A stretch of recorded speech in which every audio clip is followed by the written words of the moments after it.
Hello everyone, I'm Anzamir. So today I'll show you 4 of my brilliant moves. This is the part 5 to the brilliant move series. So let's start with this game.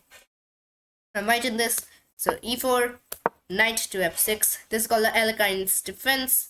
I play e5. He plays knight to g8. And then d4, d6, e takes d6, e takes d6, knight f3, knight f6, bishop c4. He plays b5, just blundering the pawn. I took it. He played bishop d7. I took the bishop. Queen takes. Short castles. He develops the knight with knight to c6. I gave a check with rook to e1. He moved the king over, which is an inaccuracy, of course. Bishop e7 would have been way better. Then I played d5 to just attack the knight over here, followed by a knight to b4. And then I played c4 to defend the pawn over here as it was hanging. Rook b8. a3 attacking the knight. He plays knight to a6. I go b4, just starting an attack over here.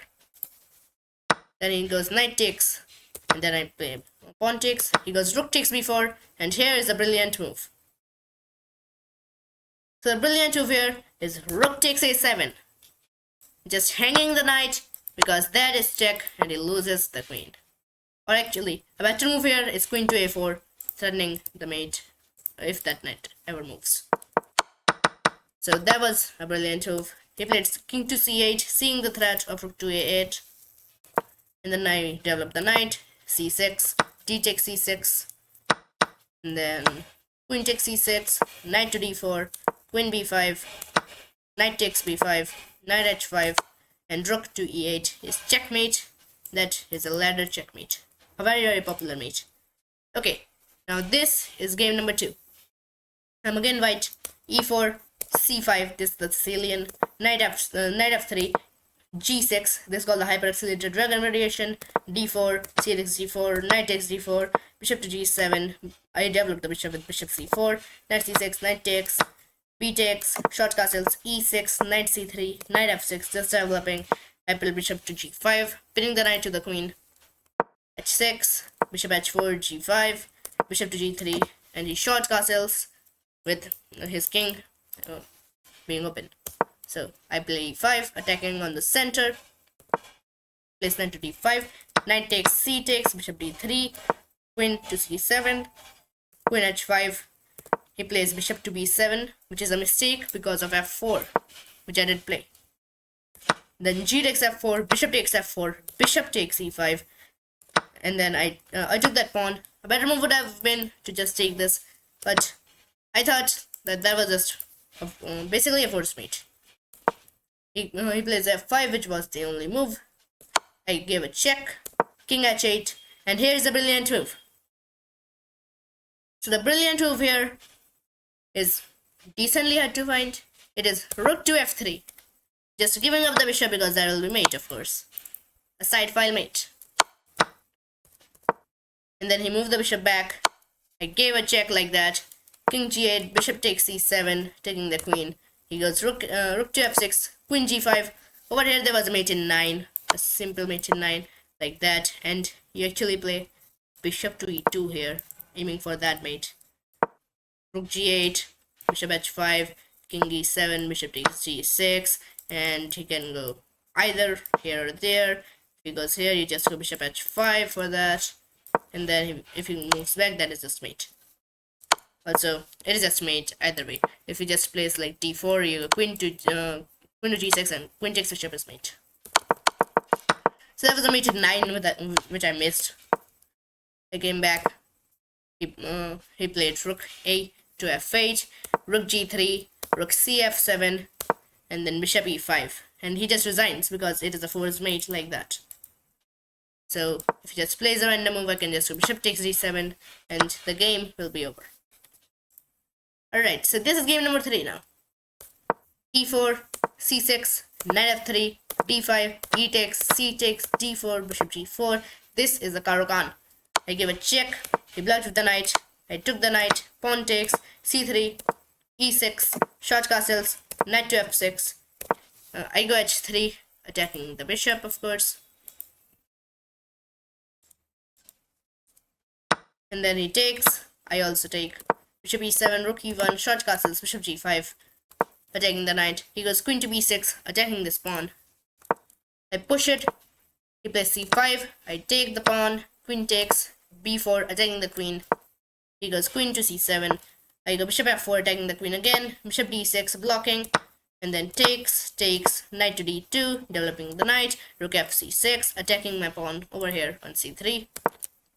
I play queen to d3, just trying to centralize the queen, so it attacks a lot of things. He moves the queen over. Also, threat over here would have been knight to e4, but not a big threat. I go rook to d1, and he takes my pawn.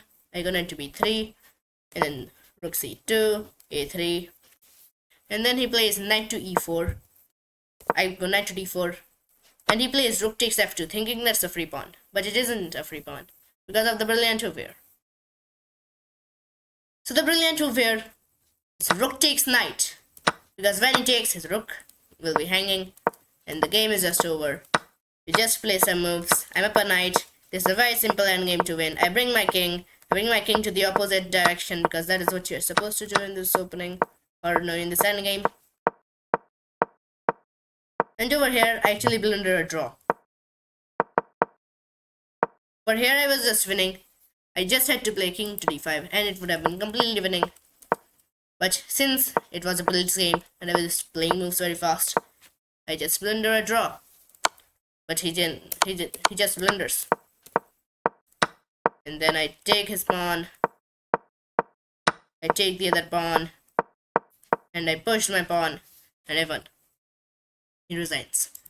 Alright, so this is the last game. c4. e5. This is the English opening. Knight c3, knight c6, g3, knight f6. This is called the reverse Sicilian closed. Bishop to g2, bishop b4, attacking the knight. He plays knight to d5, knight takes d5, c takes d5, knight to e7, knight f3. This is all theory. I go knight takes d5. He also plays knight takes e5, and then knight to f6. He short castles. I also short castle. Over here, a better move would have been knight takes f7. Just sacrificing the knight because of the move queen to b3, which I did see in the game. He doesn't do that. He short castles. He attacks my bishop. I just move back. d4, bishop b6, e4, d6, attacking the knight. Over here, I would have been better if I would have played d5. But I played d6, knight c4. I play c5, knight takes, queen takes, e5, takes. I bring my knight back. He moves the rook over to defend this pawn. I also move the rook over. Queen to d5, knight f8, b4, c takes b4, bishop e3, attacking my queen. Queen c7, rook a c1, queen to d7, queen f3, and then b takes a3, rook e to d1, attacking my queen. I go queen to e7, and then he plays bishop to c5, forking my queen and my pawn. I took his pawn, he took my pawn, and then I play bishop to f5, which is a blunder because of the move rook to c5, which I did see in the game, but instead of that, he took my pawn on b7. Over here, I played rook a to d8, queen takes a7, rook takes, queen into, queen to d4, and here is a brilliant move, and this one is actually quite hard to find. So the brilliant move here is queen to e1 check, because rook takes, he blocks with the bishop forced, and I go bishop to h3. And I saw this, but over here I was supposed to play rook takes f1, but instead I played bishop takes f1, and it was just winning for him if he would have played here, attacking my knight, turning mate, and my rook. And it would have just been a loss, but he takes my bishop. And then it was just a complete draw. We just played some moves. The endgame was basically perfect,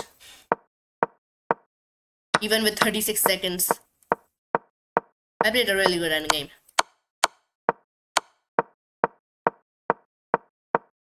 And then it was just a draw.